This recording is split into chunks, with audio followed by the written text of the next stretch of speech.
Video recordings of this podcast can be found on raisingequity.org and Raising Equity on YouTube. Welcome to Raising Equity. In this episode, we're going to continue our series on Black Girl Magic, understanding the stories of Black women.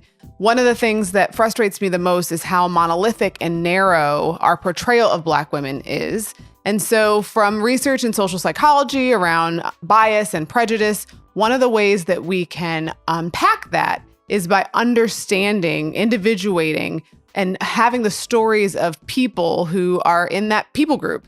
And so I've had this series on Black women. Hopefully you've seen some of the other episodes where we just hear from Black women to understand the variety of experiences that they have, that they're not a monolith, and that they're amazing. So today I'm really honored to have with me my mother-in-love. That's the term that we use rather than mother-in-law. But I'm really pleased to have Mardra Thomas with us today. So thanks for joining me. I'm happy to be here. I really am. I feel appreciate honored. you. Of course. So one of the things I wanted to start with is just, I know that you're kind of a Brown v. Board baby, that you were born around that era. And that was the time where, things were becoming integrated. It wasn't always pretty.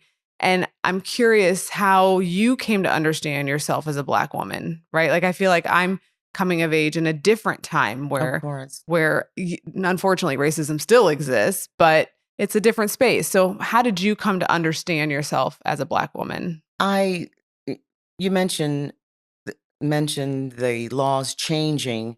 Of course, they don't change immediately once the laws change. But I had a different type of situation in that I was born into a military family. So there were two different types of experiences. There's one when you live off base, and there's an experience when you live on base. For instance, I remember in kindergarten, started kindergarten in New Jersey and then finished kindergarten in Oklahoma, in Lawton, Oklahoma. We lived off base. We were at Douglas School, which when you say Douglas or Lincoln, you know it's a school of color. But I remember as a young child, I stayed at Douglas from kindergarten until second grade. And I recall the books being frayed, and I recall the curtains being frayed. And it wasn't that things were dirty, they just weren't in good condition. And I remember that so vividly as a young child. I remember sitting in second grade and looking up at the windows and thinking, oh, if I could just wave a wand and just make this nice the way my home is. I recall that. So that's in the private sector. But then when I was at a military school, kindergarten in New Jersey, and then third grade in Kansas, in Leavenworth, Kansas, it was different because everything was pristine. Interesting. And there was more equity there. Separate but equal doesn't exist. I didn't see it. The schools didn't have the funding. I didn't know about funding at that time, but I just knew that things were kind of falling apart. I remember a lot of caring and a lot of love, but there was a great difference. So I was born 55, and nothing really changed, when we're talking 60, 61. Right. Things really did not change. But I think what's interesting is to hear you talk about, even in your kindergarten, first, second grade mind, you could feel the difference. And I think people underestimate what kids can feel, can experience, and can notice. Mm-hmm. They think, oh, we need to protect them. But literally what's in their space sends a message. And I appreciate you sharing that. And I'm not surprised that you were perceptive and observant like that as a child to just notice the difference. My family, my mother, one of the things that she did, she always dressed us so well.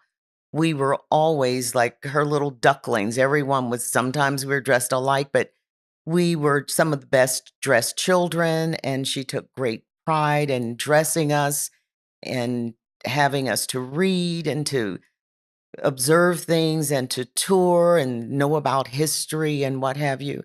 So when I was placed in somewhere where things weren't the way that I was accustomed to having them, I felt awkward and I felt out of place. And I imagine you didn't have the language to know that that was about race at that point. Or I didn't know. did Granny speak No. or Opa, did they say that these differences are about race? No, that wasn't really addressed. I think I'm from that era where your parents and your grandparents just tried to shelter you.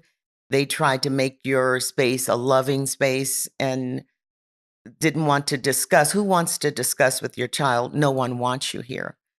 I remember in St. Louis living, I was 4. I remember starting the pre-K in St. Louis, and a little girl that I would visit. We lived on a street called Edsel, and very nice homes, beautiful homes. And I would go to visit this little girl, or try to visit this little girl in the next building, I guess. And I visited with her once. We played once, and after that, I recall times of going over, and she was never available. So it was years later that I realized they did not want this little white girl playing with this little brown girl. And that's just what it was. But my mother would never say that. She would say, well, let's do this, or play with your sisters, or something like that. Parents didn't want to tell their children that they're not wanted. Who Yeah. wants that? Yeah. It's so hard because I feel like, in a way, living in St. Louis at this time, I felt like we didn't have a choice. Mm-hmm. With the Ferguson uprising. Yeah. It felt like I didn't have a choice but to be honest about what was going on. Well, and times are different. Right. And that in some ways people romanticize the 50s and the 60s, 50s more so, in that Black folks had their neighborhoods, and you might live next to a lawyer or a doctor or a Right. mechanic or a hairdresser, that we were, even though segregation wasn't right and separate but equal was not true, that we had more of a tight-knit community, and that there was that buffer protection. Mm-hmm. Whereas now it feels like, ooh, I would be doing my kids maybe a disservice to not prepare them, because it feels less possible to protect them. I think about your experience, the contrast that you had on the base and in the kind of in the public sector. Right. And I wonder if that, because you were able to experience the resources of the military, if it felt, I would love to talk to Granny, like if it just felt like, well, at least she's getting it here, and so I don't need to give her all the history yet. Right. Right. And then there was a third section that I experienced as a young child when we moved to Germany.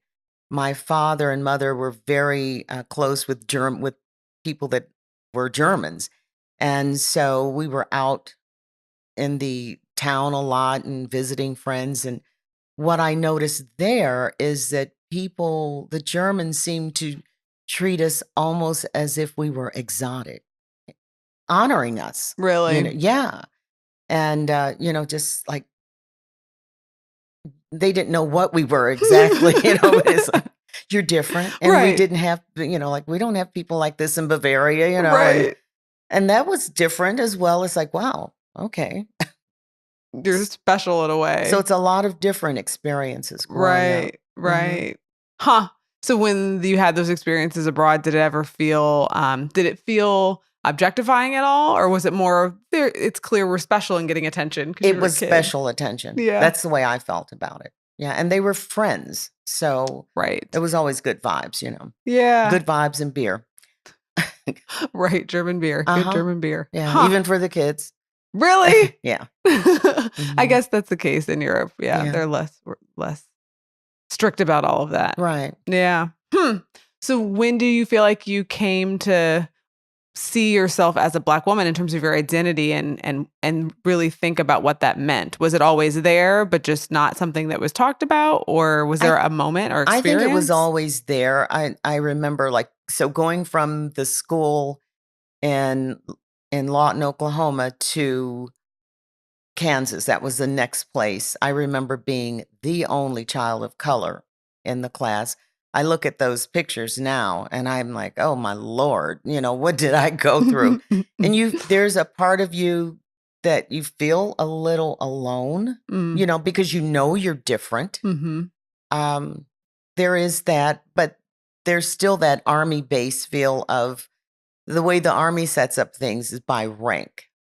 So if you are an officer, you're living a certain life in certain areas, in certain homes. If you are not or if you're a non-commissioned officer, you're living a certain way. So there was equity in that sense. The difference was, no, we're not, officers' children or whatever, that kind of thing. So that was another layer that you had to deal with. So Grandpa Wisey, did his rank afford you a level of status on It did. the base? He wasn't an officer, but he was high ranking enough that it did afford a status. Yeah. Huh. Interesting. Mhm. Interesting. It was that type of caste system. Right. Rank. Rank. Mhm. Rank. So then where did you finish high school? I've actually finished high school in East St. Louis. That's right. Yeah, at Lincoln School of Color in East St. Louis at Lincoln High School. Uh-huh. I have written down how many times I moved. I don't remember off the top of my head how many schools I have attended. It's a lot, though. And there were times that we'd be someplace for 6 months and then we would move. Really? But I didn't know anything different. That's what I was born into. So. And you kind of had a ready-made friendship circle and all your sisters. That was a good thing. You take friends with you. I know people that have, in fact, a female cousin that didn't have siblings. She was an only child, and it kind of wrecked her trying to make the adjustment all the time. It's hard to fit in. And that's something that I have learned as a woman of color, as a Black woman. It's like, you got to make the adjustment. You just have to. And if you have a hard time making the adjustment, it can tear at you. So I've always felt, okay, make the adjustment. And they're called, in the military, they're called orders when you are told where you're going to be. And I remember my father coming home and said, my mother says, we have orders to go wherever. And you make the adjustment. There's no, I don't want to go. I have another year of this. I want to do that. You make the adjustment. And I think that's the way I live my life now. I make adjustments and I'm okay with it. When I started working in the theater, it's something that a director told me that make the adjustment. I'm like, oh, I know what that feels like. Things are going to change and I need to change with it. So. Yeah. So when you graduated from Lincoln, what year was that? 71. Okay. So in terms of when you were there, that was during the time when King was assassinated then, right? No, actually I was in Germany when King was assassinated. And it felt different. You know what that's like to be in Europe and hear American news. It has a totally different spin. Yeah. They loved King in Germany where we were. And I didn't know about the devastation of what was happening other than seeing something on German news, I didn't know about the devastation and how this country was burning. And I just had no idea. Interesting. So that was kept out of the international press to some extent. Well, they did show some of the things, but German TV was different. It's broadcast differently. And it's not that we wouldn't necessarily sit up in front of the TV so much, Right. Right. And there's not the 24-hour news cycle and Twitter and right. There's I feel like it's too much coming at me right now. I really do. It's a lot. It's a whole lot. Yeah. Even being away from St. Louis, I get this thing on my phone, St. Louis Rush. It gives you like 5 things that are going on in St. Louis, newsworthy things that morning. Sometimes I'm like, nope, don't want to rush this morning. Can't deal with that, Yeah. Huh. So what was it like going to Lincoln High School, a predominantly Black school, when you had gone to predominantly white schools, I'm assuming, and then international schools? Right. Well, coming from Europe, coming from the German school, I actually came back here, went to California. So went to school in Southern California in Hmm. the San Diego area. That was totally different because I don't think people there all the time even know what color they are. I don't mean to be dismissive of it, but they're thinking a lot differently. However, I do recall that there was one black guy and there was me at this middle school. Mm-hmm. Um, and I remember people thinking that we should talk to each other, Because you were the two kids we of were color. the two black kids, yeah. No. Yeah. We're both nerds, but no, I don't think that's gonna happen, Right. But I remember feeling like I had to strive for things. I remember speaking. I was thinking about my grandson, Avery, graduating middle school, and I was remembering how I gave the speech for 8th grade graduation. Did you? Yeah, and how proud I was of myself because I felt I wrote this speech and it's really good and they're going to hear me. And that's something that I always wanted to do. I wanted to speak in front of people. I won't say that I wanted to teach. I don't feel that I was called to teach, but I wanted to speak in front of people and share things with them. And so, of the two black kids there, I was one, and I was giving the graduation speech. So that was, the California vibe. I left there, went to Toledo, Ohio, where grandparents were. I was there 2 months in high school, and that 2 months, okay, and then changed high schools again, went to Michigan. So I'd gone from, this German economy to California to Toledo and then ended up on the northwest side of Detroit, which burned. I don't know if you remember how the city set up, but that's where they burned down all the buildings and so much was going on there. Mm-hmm. But it was a rich culture. The northwest side of Detroit was a prosperous area. We lived across the street from Dudley Randall, a poet who wrote the poem Four Little Girls Mm-hmm. about the girls who were killed in the church in Birmingham. Mm-hmm. But I had no idea at that time that I was basking in a wealth of art, but it was different. I kept adjusting. Mm-hmm. I continued to adjust. And you were a performer from a very young age. I performed at my grandmother's church. My grandmother Davis would take me to church, and take us to church, and she would put me on the collection table because I was 4, and I would stand there on the collection table and sing, and I loved it. I just thought it was just the most wonderful thing, and it is. Mm-hmm. And everyone, they seemed like they loved me, and it just doesn't get any better than that. I think I was sold from a very young age. Yeah. Interesting. Mm-hmm. So then what took you so long to do performing as your sole gig? Well, I think one of the problems was that when you are in military schools and you're moving so much, I watched so many times I would prepare for something. There would be a concert, and by the time the concert would happen, we were shipped to another base. Oh. And it was heartbreaking. Yes. It really was, because you know how it is. You invest so much into performing. I just remember studying certain songs and things of that nature. So it was always, oftentimes, just turned upside down, and it just didn't happen. But what about college? I wasn't focused at all on singing, on the arts, those type of arts. I just really wasn't. Looking back, do you think there was a reason why? Because I was trying to finish, and I didn't have, it wasn't an area of study. So I was just trying to finish. Okay. So something I think is important for folks to know, you didn't just go to college and finish. Tell them about the career that you had. Well, which and one? Your major. Well, your major in college. Right. Well, exactly which one?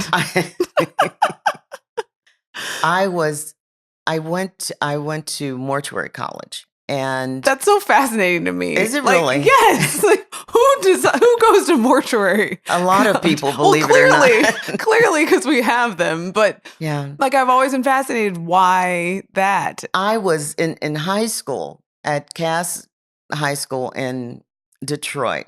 It's a technical high school. I was in electrical engineering. I hated it. My father wanted me to do that. I was Ooh, I bet working he in his did. business, and we were installing burglar alarms. I hated that. I thought it was so boring. And I remember visiting my godfather in East St. Louis, who was an embalmer. And I thought it was fascinating. And I said, well, why don't you show me what you do and tell me about what you do? And he said, well, when you go to college, if you decide that you want to pursue that, I will take you on as an intern. And he did. But I remember thinking, I want something that changes every day. I don't want to wake up and do the same thing day in, day out. I just want to meet different people, and I want something to change all of the time. Well, I guess that Yeah. worked. Yeah. Yeah, then that fit. So Huh. it's kind of a fluke, but you know, And how long were you in that business for? I'm really not out. Yeah. That's true. You're really not. So you keep up your license Oh yeah. and everything I after do. how I many worked years? last Yeah. month. Yeah. That's right. You did. The Officer Funeral Home needed some help, and they called me, and I worked there for many, many years. And I was happy to go and help. But yeah, I keep my license. I just renewed it a few days ago. Hmm. Yeah, I finished my continuing ed and renewed my license again. Do you keep your real estate license I as do well? not. I do not. I was just thinking, you sometimes think about life as in chapters. Mhm. And I in my mind, I was thinking, well, that was a chapter. Well, no, you continue to do it. I think everything that you do prepares you for something else. You can use it in one way or another. Yeah. You can learn from it. Were there any other Black women in your mortuary science program? There was one, but she didn't make it. Hmm. She wasn't able to finish. And that was a challenge because at that time, it's so odd. Women started, other than the Egyptians, in what we call modern times, women were um, caring for dead bodies, to wash them and get them ready to be viewed for the last time. But That's then when true. it was saying that money was available, you could make money, men came in and, oh, no, we got a business going on here, I had never thought about that. You're right. Yeah. That was the role of the women to. You wash the body and prepared for the wake, and the funerals took place. The embalmers would come to the house. The wake would take place at the home. But people, when they saw money was involved, like, well, we'll build a home for funerals.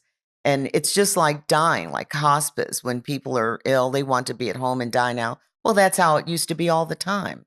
True. True.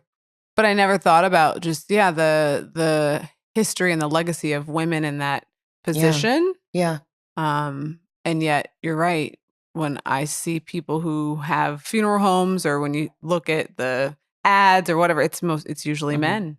The last classes that I attended, I guess a month or so ago, continuing ed classes, there are more women. But when I was 77, I came out. When I came out, there were a few women. Hmm. Most of the women that were in that line of work, it's because their parents owned a funeral home and they had to, They inherited. they had to keep the business going. Mm-hmm. But it was very hard because a lot of times you were facing professors who felt, what do you know? Why are you here? You were dismissed. Was it outright? Did they explicitly say things, or was it more just a felt sense? No, it was outright. I felt the challenge. I felt the challenge. And to the point that I'm an outspoken person, you know that. Maybe 5, 10 years ago, I saw one of my professors at a dinner, and we ended up at the same table. And I leaned over and silently told him how lousy he was. And I said, "You did nothing to further my education or my career. You tried to destroy me, and not just me, but you did destroy another person, send another woman off. And I just want you to know I'm still here and I'm going strong." And I was there with the owner of the funeral home that I worked for. And I said, "Ask her. I'm doing very well and I'm good at what I do." And he just looked like, "What? I don't remember discriminating against you." He said that? No, that's the Oh, look that on was his the look face. he What gave. are you talking about? Did he have words that came out of his mouth? No. No. What words are there? I What know. can you That's say? what I was just waiting to see. I was fascinated. What could he There's say? nothing to say. Nothing to say. But I just I'm felt that glad- I needed to share that with I'm him. glad you got a chance to say Because that to how him. often do we go along and, people try to crush you and you just say, "Well, let me just shuffle along." No. And that was a lot of years later, but you still got your chance. Yeah. Yes. And I guess the fact that I got the license and that I worked so well and that families that I worked with really said that they said that I really helped them through a hard time. And when you Yeah. lose someone, it's very hard. So, yeah. How did we get to talking about that? Oh, I was curious about how Okay. you came to study mortuary science, like Yeah. where that came from. I don't think I'll ever give up that license. I don't think so. Hmm. Yeah. Mhm. But in between, you had other careers. So I've had why other real careers. estate? I was helping someone to find a home, and I did a lot of work with it. And the realtor that was supposed to be doing the work said, "Well, you should really get a check, but you're not licensed." So I got a license. You know? So you could get that check. Right. So I got a license, and I really loved helping people to find a home for themselves. And a lot of times there were people that were what I enjoyed the most. And I'm not licensed anymore, but I can share information. Mhm. What I really loved is sharing with people who had never purchased a home how to do that. How do you get your credit together to do something like that? What are the things that you should do or should not do to ensure that you'll qualify for a loan if you are a person that's getting a loan, for a home? Mhm. Just sharing information about funds that are available to new home buyers and that type of thing. I love doing that because I could just see the satisfaction on their faces when they close. It's like, we have a home. Yeah, I just thought that was wonderful. Yeah. Yeah. Well, and you've been helpful to us every time that we've had a purchase or made a move. Oh, yeah, your mom and I are professional packers now. Yeah. That too. But Yeah. even just thinking it through, okay, what location and if we're Yeah. going to want to resell. So making sure we're in the right place, like all of that information has Right. been really handy. But I think that's what we have to do. You've got to share the information. The older women should share with the younger women, that just needs to happen more. So we just have to make sure that the young people, not just women, but their ears are cleaned out and that they're able to hear what we are saying, that they can understand it and use it when they need it. Yeah.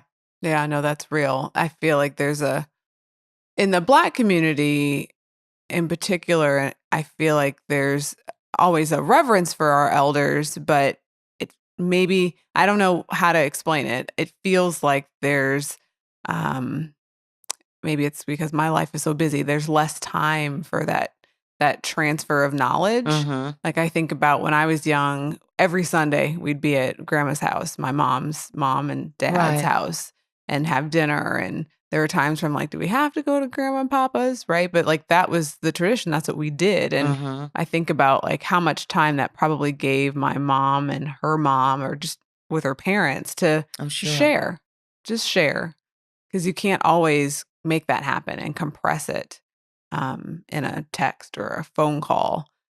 Sometimes I think the speed of things in our society keeps us from making those connections or keeping them strong, Yeah. you know? I know when I met you, you were doing real estate and it felt like you did some shows and did some performing. And now, decades later, the performing is the core of what you do, right? It is. How did you make that shift? And I'm asking that because you had a solid career where you were good at it and doing it well. You had this side gig where you were good at it and got licensed and could get a check. And you focused on a completely different direction, which seems like a passion, but also I think for some folks it feels risky, whether it's to do their art or to do their perform, like to perform. I think a lot of people are like, can I do that? And I can't make that shift, but you did and seem to do it fearlessly. I don't know if it was fearlessly or not. I know the reason why I came away from the real estate was because of a move. So I moved to Michigan Mm-hmm. with my husband. And my feeling is not just with real estate, but with anything in life, you shouldn't lead if you don't know where you're going. So with moving to Michigan to East Lansing, I didn't know anything about that area and I didn't have a great desire to learn. So, how am I going to sell homes to people and I don't know the area and I don't have a desire to get out and learn it? Yeah. And that to me, real estate is such a major investment. I don't think you can just show people a home or something and say, well, get this. I need to be connected to it. Gotcha. Even it's like singing a song. If I don't believe in what I'm singing, if I don't know what it's about, I can't really share it with an audience. So I felt that way about real estate. So I didn't continue with that. I didn't pursue that Mm-hmm. any longer. And I was fine with it. I felt like there was a time and a season for it. And I was satisfied, which was probably good because with what happened with the economy, it True. was it was a great time for me to step away from that. Yeah. Yeah. Mhm. But why lean into performing full time? Because I love it so much, and, yeah, that just seemed natural.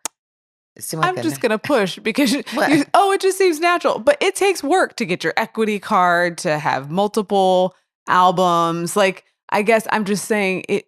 You say it like, oh, I just did it. Well, I did. You just wake up every morning You and just say, made the adjustment. "What?" Yeah, I really did. I made the adjustment, you know? Uh-huh. Um, So of all the performances you've done, all the plays, productions, or musical performances, which one resonates with you the most? as there are a few. There are a few. Um, for colored girls who considered suicide is definitely a woman's show that Yes. touches so many emotions and talks about our growth. Um, I'm partial to the show about Billie Holiday, Lady Day at Emerson Bar and Grill. I'm just returned from Baltimore where she was born, and I think about all the struggles that she had. When I went to Baltimore, I was under the impression that, or when I went there, and when learning about Billie Holiday, and many times I've done her shows, I thought that her anguish about the song "Strange Fruit" was from her touring in the South and watching and seeing people that were lynched. But I learned when I was in Baltimore last week that there were so many lynchings up there. There were lynchings all over the country, and her spirit was devastated by that. So that's another play that has really touched me and I think touches women, especially women of color. Yeah. Did you know? Well, of course, there were lynchings here in Missouri as well. All over, yeah. I just learned that there is a county in Missouri who is going to put a marker where there were known lynchings. Yes. And so there's a move all over the country. It's Brian Stevenson, who wrote Just Mercy and Mhm. his lynching museum, to mark the territory. Right. where people were lynched. And that's powerful. And I do think there are times in which we think about it like just happening in the South, and it happened all over. Yes. Mhm. All over. Yeah. A lot of times people want to, so-called historians want to dismiss, say, Billie Holiday's problems to a bad relationship with a man or something like that, which was not the case. Maybe she had some problems with men, but everything that was going on with racial problems in the time that she grew up in, being a person that, her grandfather was white and she wasn't accepted in certain places, and all of that bothered her so much. And we don't want to look at those things and face those facts, how devastating this can be to a young person, growing up. Yeah. And yet she used her voice and performance Yes. as a way to translate, to share, to emote. Mhm. And I mean, that's the power of music, right? Oh, yes. One of the roles that I remember the most is when you did Having Our Say Oh, with my yeah. mom, Uh-huh. the Delaney sisters. Right. Yeah. So for folks who don't know the show, can you tell them a little bit about the show? The Delaney sisters both of them lived to be well over 100. So they had a lot of experiences, and they met so many people that we read about in history books, people like Paul Robeson, and um, just so many people in history. They interacted with these people. They lived in Harlem. Bessie Delaney was one of the first Black dentists in the country, and Sadie was an educator, and she was one of the first Black educators at an all-white high school in New York. They were strong women, and they lived in a time that was changing so much, where women didn't have the right to vote. Um, and Bessie Delaney said, she was asked, "What's the bigger struggle, being Black or being a woman?" And she said, "It's hard being a woman because we're not given the rights that we should have." But she felt that the heavier load was being a Black person. And but they're both heavy loads to carry. But I've played both of those characters. Mm-hmm. One was more acting. When I played Sadie, she was more of a gentle spirit. And we come into the problems with the way that we deal with racial problems. Everyone has their own character. So some people are more quiet, and some people are more outspoken. So when I did Sadie, she was so gentle, and that was really acting for me to not I had to bite my tongue about things, Right. but I just stayed on script, you know. But I really enjoyed that work because these were real women. I remember seeing them on like the Oprah show in I guess the 90s or something. And Mm-hmm. yeah, Yeah. that I enjoy that work so much. Yeah. And I feel like that's an example of just knowing the stories Mhm. behind individuals who, again, might not be the icons, but are doing amazing things, have done amazing things, Yes. Yeah. and just to know their story and that they are Black women Mhm. and also that they happen to be Black women living their lives. Right. This both and. Yeah, I don't know. I resist this idea that I have to pick between my Blackness and my womanness. And I Mhm. know it's a conversation people often have because they're two marginalized identities, but I can't separate the two. I don't know how you separate that. It's like I don't know how you separate that. So I don't. I've had people ask me, "Well, what do you want to do more? Do you like singing or, like being a jazz vocalist or acting?" I can't really separate them. I really can't. They're just there together. Mm-hmm. Being Black and being a woman, they're there together. It's why do we have to separate it? Yeah. Yeah. Well, my guess is the pull to separate it is just to think about people want things more simple in terms of not wanting to see the complexities, right? When we think Mhm. about intersectionality theory, like the reason why it came about was there were Black women who were working for GM and they were getting lost. And so they sued. And GM said, well, or the court said, well, GM hires Black people, but they hired Black men. Right. And they Right. hire women, but they hire white women. So we get lost at the margins, right? So Yes. I think about just power and wanting to like see us only as Black people or only as women, but Yeah. we haven't been accepted in feminism. I personally can't separate because I feel that I'm made like a quilt. I feel like I have so many pieces that have come from so many different places and so many different people, and they're all stitched together. And all of that makes a whole, and all of that is a covering. All of that is me. So I can't, I don't want it torn. I've spent all this time trying to keep it sewn together and add to it and what have you. So just accept the beauty of what it is or not, you know. Yeah, it's a beautiful metaphor. It's a beautiful metaphor because I've thought about it as silo. People want to silo the identities, and that we want to make sure we see people in their their intersectionality. But that idea of a quilt and the different Oh, yeah. blocks Mm-hmm. and how they get woven together is a better example, because you would never think to pull a quilt apart, Right. because it's beautiful in the tapestry that it is. I think Black women are beautiful. Mm-hmm. Is there any song or any lyrics that come to mind as we have this conversation about Black girl magic, Black women, or even like what we need to know as adults as we try to foster the next generation of Black women? What do we need to be telling them? Any music come to mind? Yeah, I'm thinking about, I mentioned before that young people need to know that they are enough. They need to know that they are valued. I think we have to tell the truth and tell it to the young people. I feel like we have to be honest with them and feed it to them at a level where they can, deal with whatever the matter is. But I think about one of our recordings is Fade to Blue. And there's a verse in that song.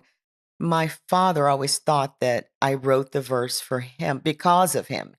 He thought that because I was raised in a military family and he was always in another part of the world, in another country, that I felt abandoned and that he wasn't able to do the things that he thought he should do. And but the verse wasn't about him. It was really something totally different. But it all boils down to when you give your word. My mother says your word is your bond. The Bible tells you your word is your bond. When you say you're going to do something, follow through and do that. And it's especially true for children because they trust you. And if you don't think you can do it for sure, don't say it for sure, because as parents, we are there for sures, you know. But the verse from Fade to Blue, I think it's the last verse. It goes something like, "When I was a little girl, I'd sit on the porch outside. My daddy promised he'd come home and take me for a ride. Little girls always believe what their daddy says true. Don't break a little girl's heart. Mamas and daddies, do what you say you're gonna do. Because in the end, if it don't come through, their hearts fade to blue." So let's be honest with them and follow through. And to me, that's the spirit of raising equity, Mhm. is to be honest with them. Yeah. Too often, I have students who come into my college classes and I'm teaching them about oppression and the psychology of it, and they are blown away. Like their parents never told them, their parents never explained to them, they tried to shelter them. Yeah. And so I know that's not what you were thinking about in terms of those lyrics, but to me, I feel like part of what we need to do is to help them and prepare them to step into the world that they're inheriting. Right. And like you said, these are different times. And I think we need to prepare them from a very young age in a way that's appropriate for them as they grow and develop, so that they can create something different. Because too much is the same. For sure. Too much is the same. But I mean, any advice you would give to other women who, because I have, for example, I have a friend who has been in a corporate job her whole life, Hmm. makes good money, but has a passion elsewhere and is scared to leave because she feels like, people call them the golden handcuffs, right? To work at a corporate job, have Right. a good check coming in, Right. right? But you have seemed to live a full life, multiple full lives. I Ha- think I'm just kind of different like that. I think my parents taught us how, I'm trying to remember how my dad would say it. Maybe you're afraid, but just do it afraid, or do it scared, and you go on and do it. You hope it works out and you get information from people who have done this and you try to do the right things. I have a very supportive husband who's a phenomenal musician, So I had help, but maybe I did it scared, but it was like I want to do this. If it doesn't work out, I'll do something else. As long as I wake up alive, as long as no one is killed in the process. I used to say this is as long as no one dies and Jesus is Lord, I'm okay. I'll keep going. And that's my philosophy. Hmm. I think that philosophy is powerful, and it's similar to something I say to my boys. I say, Okay. we can do things and be scared. Yeah. We can Oh, do for things sure. and I've be, heard you say that. yeah, that it's okay that you're scared. It's okay that you're Yeah. nervous. Like, we can do things and be nervous Yeah. and be uncertain and still put one foot in front of the other. I wonder if that's part of why, have you heard this phrase, black girl magic, right? Yes. Curious your thoughts, but I wonder if that's part of like why as black women, people see us and have this assumption that like, oh, we can do so much, or we are so, we're magic, like that there's this, maybe it's because of what's come before or the lessons that have been taught to us. It's kind of like you do it. You make the adjustments. Right. You do things and you're scared, and we don't let things hold us down or keep us down. You can't. You really can't. I mean, I think about it. I come from good, strong stock. I've lived through a lot. I feel like I'm in such an odd age because I know so many old things, and it's such a brand new world. So I feel that I'm living a lot. I'm living a big life over a wide span of time. But I think about my maternal grandmother and the things that she went through and how she would tell me, she picked cotton in Mississippi as a young girl, and how she would tell me that the guy that was the overseer in the field was so cruel, Mm. and how she and her girlfriend, if he was really mean that day, they would, pick the cotton and they pee in the cotton to weigh it down. It's like, we'll fix you. That's black girl magic, okay? You know what I'm saying? Uh-huh. That's the stock that I come from. Right. I think about, gosh, when I was 10, I remember my step grandmother, her mother, sitting there in the living room, was a slave. Mm. She was a slave. And I remember my grandmother telling me how, as a child, her mother was burned because the master was father to both of the girls. And the little white girl was so mean to her. Mm. I remember hearing that at 10. When you make it through things like that, you you can be strong. You can move on and try something else, or just keep doing what you're doing if you enjoy doing that. Mm-hmm. That's black girl magic to me. And this same child that was born a slave, how she had two daughters, and one became an amazing educator in Jackson, Mississippi, and one became a businesswoman, a very successful businesswoman. It's things like that. When you see that in front of you, that women are doing this, it gives you strength. I don't have any brothers. I come from a family of all girls. I have a lot of girl cousins, just a couple of boy cousins, but there was never a gender assigned to different chores. I'll do whatever needs to be done. When I hear, I don't want to dismiss people, but he didn't take out the trash. Well, take it out. I mean, I grew up in a household where there was no gender Right. assigned to things that needed to be done. We need to live. We need to take care of our home. If that's black girl magic, then just let the sparkles fly, Well, and I appreciate you sharing that because I think it is the definition of black girl magic. Okay. And we are only in touch with that if we share the stories and if we know the stories. Yeah. And that's part of why I wanted to do this series, is so that people who maybe don't have relationships with black women to know the stories of their grandmothers and their grandmothers and their grandmothers, to understand the lineage. I think nowadays we see things on like shirts where it's the Rosa Parks, like Rosa Parks or Harriet Tubman quotes, or yeah, and there people who in snippets understand strength in black women, but it often is this kind of in one or two people rather than in the everyday black women that they know. Yeah. Or just the people that are in their family, and to know those stories is so important. It really is. It really is. And so I appreciate you sharing your wisdom. I was just thinking about magic. Magicians oftentimes have an assistant, and you need assistance in life. You need that village. You need your family. You need friends if you don't live near family. You need that for the magic to happen. My grandmother wasn't in that cotton field alone. She had a friend with her. You really do. We need to lean on each other and support each other. So that helps to make the magic happen. Yep. And I think sometimes we are afraid and we think, oh, there's competition there. But no, oftentimes we can build each other up. We can be together and make each other stronger.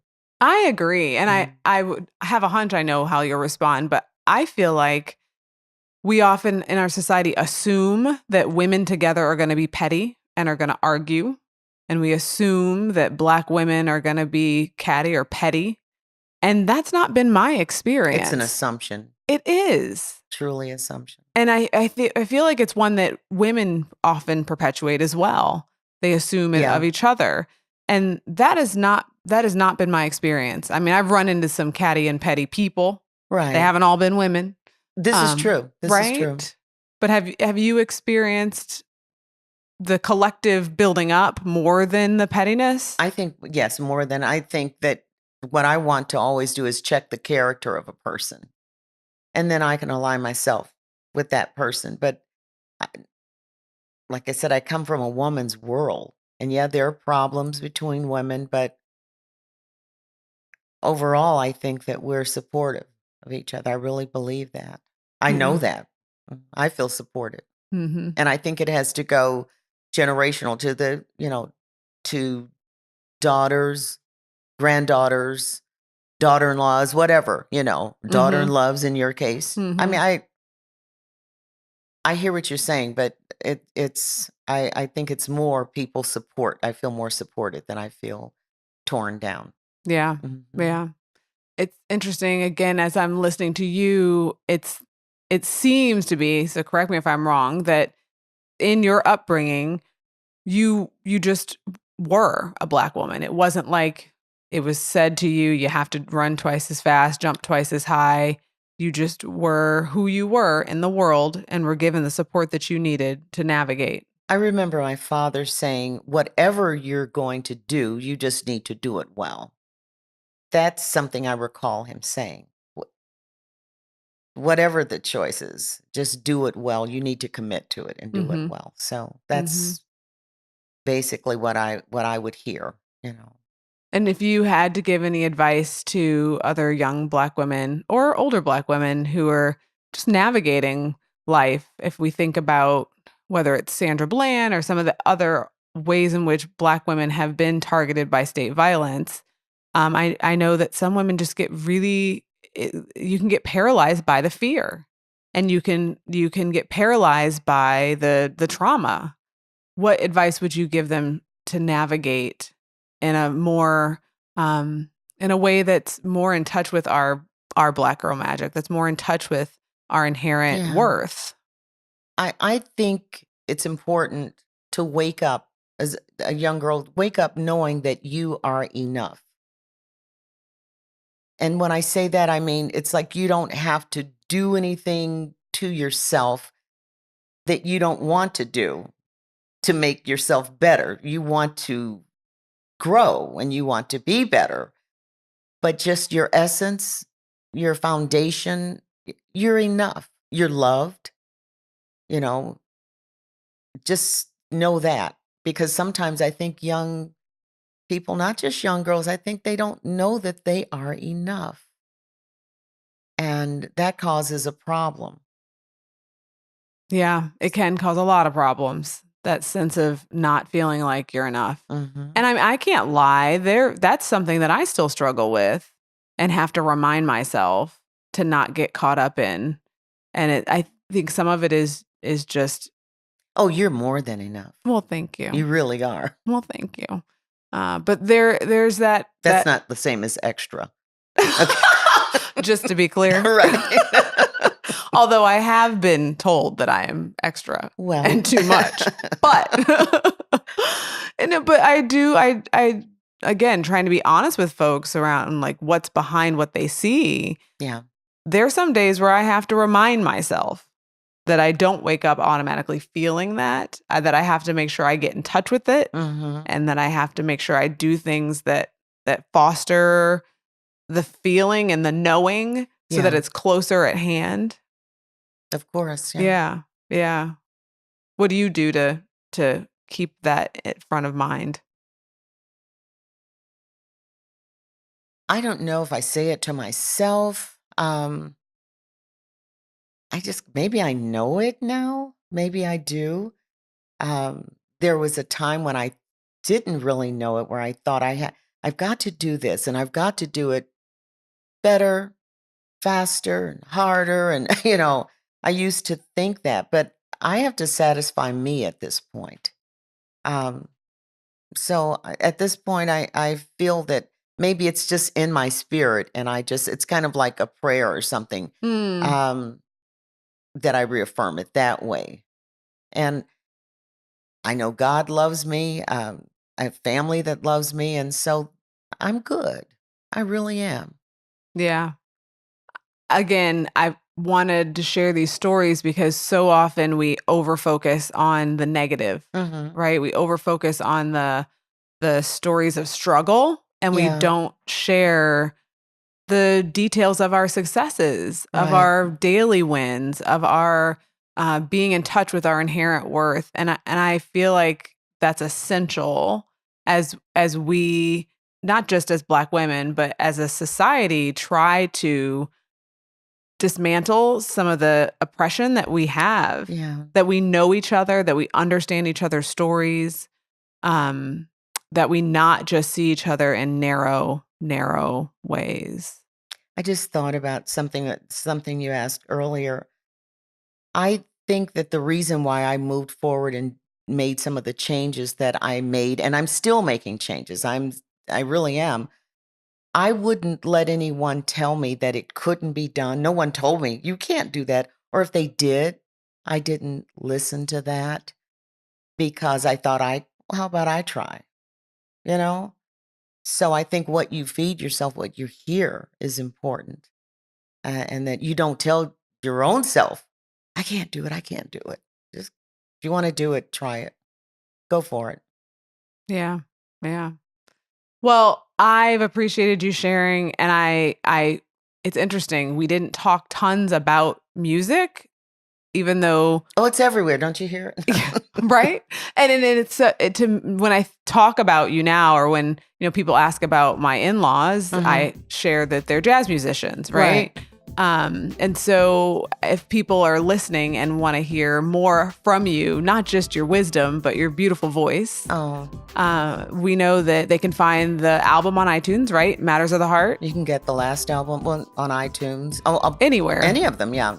Sure. Yeah. iTunes, Amazon, all of that. Yeah. And they can follow you on Facebook at Mardra Thomas, the website, mrtjazz.com. Yes. Yeah. Anywhere else they can find you? If you go there, you'll find me and you can follow me. Sounds good. Sounds good. A lot of threads. It'll lead a lot of different places. Well, thank you so much for joining me. My pleasure. And thank you all for joining me on Raising Equity. Hopefully you picked up some gems from my mother-in-law. And if you enjoyed what she said, let me just tell you, you will thoroughly enjoy hearing her sing. So check out their album and their website at mrtjazz.com. And I'll see you next time on Raising Equity.